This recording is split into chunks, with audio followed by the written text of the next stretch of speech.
I'm just gonna leave that in there. Yeah, so I totally was like... Yeah, I'm just not really good at shreddy solos anymore. Never mind. Yeah. I mean, Just I've never been, but... Like there was a time when like I was just all about like this. And it's just like hot day. Yeah, it's a beautiful day though. It's a good Denver morning. So, what is the Goldilocks Planet in NASA terms? In NASA terms, a Goldilocks planet is one that has an atmosphere that is at the median conditions for supporting biological life.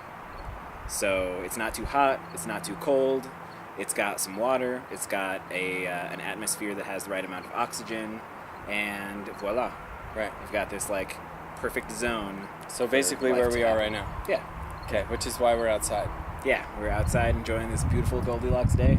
Yeah. Not too hot, not too cold. Yeah, I think we should mention it's 10 a.m. We've just decided to shoot the video outside just because it's such a beautiful day, and we finally have a backyard. A sweet ass backyard. And and yeah, so we recorded all the stuff through what amp and what was the setup again? So I was playing through my Reverend Double Agent. It's the newer Double Agent, which I love. Reverend guitars are just incredible. They're really well made and just sound great wherever you put them. Cool. And I was playing the Goldilocks Planet into a Mesa Boogie 550 112 combo. Okay, and that's like the Express? Yeah, it's the 150, or sorry, the 550 Express. Okay, yeah. and that has a 112 in it? It has 112, yeah. Okay. I think it runs 6L6s. Okay, 30 watts? Or 50? 50 watts. 50? Yeah. Okay, cool. And just running straight into the clean channel.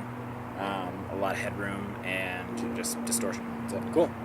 So the idea of the Goldilocks Planet pedal is to kind of be in that sweet spot of distortion pedals where it's not too gnarly and also not too wimpy. Yeah. So it's kind of, I think sweet spot is exactly the way to talk about it. Like this pedal is all about sweet spots. You can find like a sweet spot that will get you some kind of Randy Rhoads-esque, distortion, some classic rock heavy metal stuff. Yeah. It'll also get you a sweet spot that'll give you that Steve Albini kind of big black shellac kind of sound, which I really love because I've had a really hard time finding pedals that will give you that like straight into the preamp, just like I don't give a damn about hitting things too hard and like making weird high harmonics, Right. And it also will give you like an interesting like tube screamery kind of boost thing, Yeah, definitely. So, yeah. So as far as the controls, the density knob is the one that everybody is asking about when they see it because it's not normally on a guitar pedal.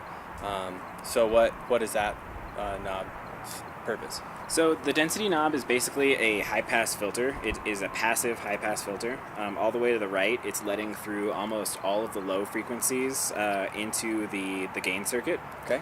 And so like if you're playing with a bass, if you want like a bass distortion, like roll that over this way and you'll get all of your bass frequencies hitting the gain stage.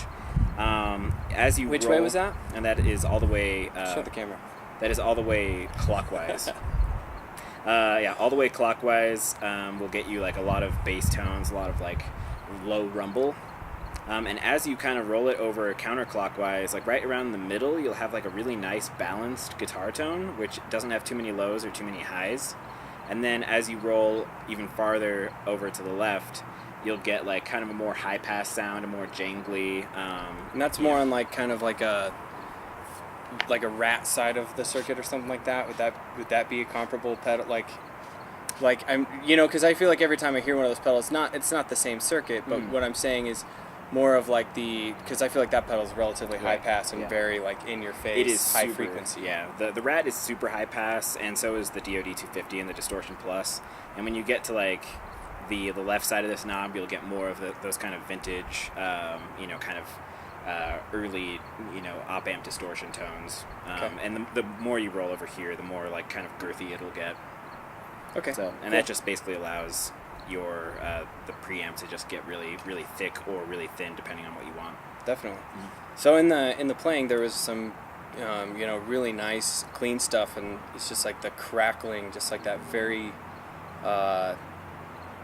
just like subtle crackling that comes through when you start playing chords and just like giving it a little bit more gain. Yeah. It's like it's very responsive as well. Seemingly. Yeah, and you can control that response with the clipping diode switch. So over to the right, you'll have a symmetrical clipping mode, which is signified by the little diamond right there on the clipping diode switch, and that will give you like really actually just kind of square wavy kind of more sounds. kind of fuzz. Yeah, rolled off kind of sounds. Yeah, kind of fuzzy, just traditional distortion, like square wave distortion sounds, and so that will give you that kind of traditional DoD 250 distortion plus kind of thing. In the middle, though, it takes all the diodes that come completely out, and that will get you that kind of like straight into the board, like really aggressive kind of thing. It's like not compressed at all, so you have like the whole like amplitude bandwidth of your guitar signal. Right. But as you reach those higher amplitudes, it just starts getting really nasty. Right, I noticed with the chords, when you were doing just the difference between the clipping modes and the chords, like with that one is just like, that's where it really comes out. Yeah. And obviously it's more volume, so you can dial that back with the volume knob if that's not the thing that you're going for. Yeah, but it absolutely. sounds to me like that's kind of like a perfect solo button. Like you're talking, talking about like a Mesa amp with 4 channels, something like that, where it's like you hit that solo button, it's just like, so you have this pedal in, and this was the one that boofed you over the top. Yeah, it's also the middle mode with no clipping diodes is significantly louder than the 2 other modes. And then, if you want to use this pedal as like a clean boost, that'll give you the most headroom. If you roll off the gain and crank the volume, that middle mode is going to give you like a nice clean, just kind of punch. It'll just punch your amp right in the face. With cleanness. With cleanness, yeah. With a little bit of grit at the end. And over to all the way to the left. Wait, is that left? Yeah, left. Yeah. All the way to the left side, you've got an asymmetrical clipping mode, and the diodes that we use are just like silicon, straight up, kind of crunchy sounding diodes, which I think are really traditional and they just sound really good. And all the way to the left, those diodes are put in asymmetrical order, giving you kind of a more compressed, slightly more tubey kind of flavor. Okay. It's not tubey, but it's like slightly more tubey. Yeah. Okay. Yeah. So just like a little bit more girth on the low end or something like that. Yeah. Just like. Yeah. Okay. It'll give you a more kind of slightly more refined tone than either the symmetrical or the no clipping mode. The other thing about this pedal is the tone stack is a tone and presence stack. So they're very, very interactive. Like the gain, tone, and presence knobs are very interdependent. Okay. So as you increase gain, you're increasing the high order content of the gain of your signal path completely.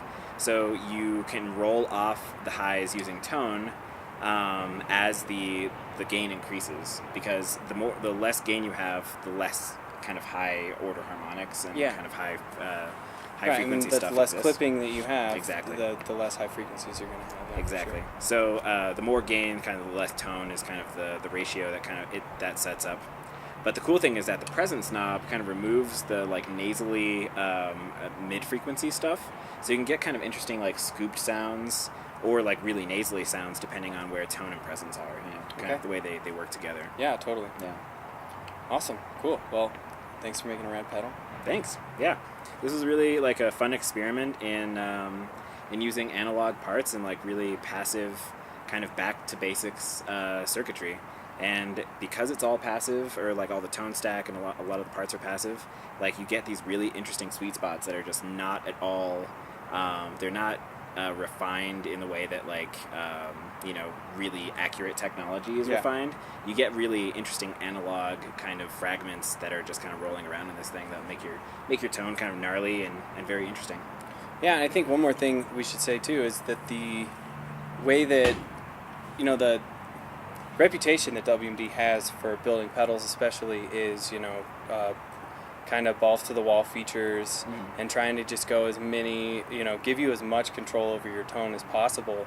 And a lot of people, in a lot of ways, we take that into gnarly tone as well, and into these experimental realms of sound, and this pedal is much more on that traditional traditional side of things where we haven't really ever ventured before. Yeah, it's totally And so cool. it's like you said, it's been a really cool experiment, and it's been a really fun project because it's a little bit outside of what we're known for doing. Yeah, no digital stuff. It's just like plain ass op No amp digital distortion. stuff, no CV inputs. It's like it's a distortion pedal. But We have distortion pedals, and we have we have the arcade and we have the acoustic trauma, but we haven't had anything in this format and anything that's really just it is again all about experimentation, but it's a little bit more traditional guitar pedal tradition tones rather than pro audio. Here's your parametric EQ and two pre's and stuff like that.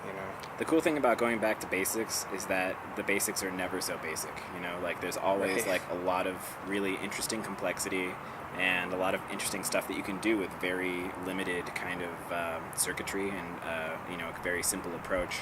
And that's kind of what I was going for here. Something like, what can I do with just op amp distortion? Yeah, totally. And there's a lot of really weird stuff that it'll do with just kind of the basic stuff. So I'm pretty happy with it. Yeah, definitely. I'm very happy with it as well. And as far as experimental crazy CV pedals, just stay tuned for more of those more stuff in the future. More stuff we've got coming out for sure. But this has been the Goldilocks Planet and my backyard. Yeah, I'm Caleb. I'm from Alex. WMD. This is Alex. Thank you for watching.